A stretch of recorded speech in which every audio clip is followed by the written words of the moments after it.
आणि आता बातमी संजय राऊतांची। नाशिक परिषदेचा अर्ज न भरणं ही चूक नाही असं संजय राऊत म्हणाले। तरी निवडणूक एकतर्फी दिसत होती असं संजय राऊतांनी म्हटलंय। तर संजय राऊतांनी नाशिकमध्ये जाणीवपूर्वक उमेदवार दिले नाही। नाशिकात ठाकरेंना धोबीपछाड करण्याचं काम राऊत करताय असा पलटवार नवनाथ वन यांनी केलाय। विधान परिषदेच्या संदर्भात यावेळेला मी सक्रिय नव्हतो, मी नाहीये, मी दुसऱ्या कामात होतो आम्ही सगळे। पण इतर ठिकाणी आम्ही सगळ्यांशी चर्चा करून उमेदवार ठरवले। नाशिकमध्ये आमच्या 2 लोकांनी अर्ज भरणार होते आणि ती जबाबदारी इकडले जे आमचे संपर्क प्रमुख आहेत निर्लेकर त्यांच्यावर आम्ही दिली होती।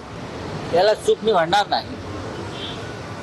याचं कारण असं की लोक ही निवडणूक एवढी एकतर्फी दिसत होती की कोणी असं फार उत्साहानं पुढे लढण्यासाठी आले नाही। उद्धवजी ठाकरे यांना दूर करायचं, आदित्य ठाकरे यांना दूर करायचं, ही भूमिका सातत्यानं संजय राऊत यांच्याकडनं केली जाते। संजय राऊतांनी जाणीवपूर्वक आपले उमेदवार देऊ दिले नाही।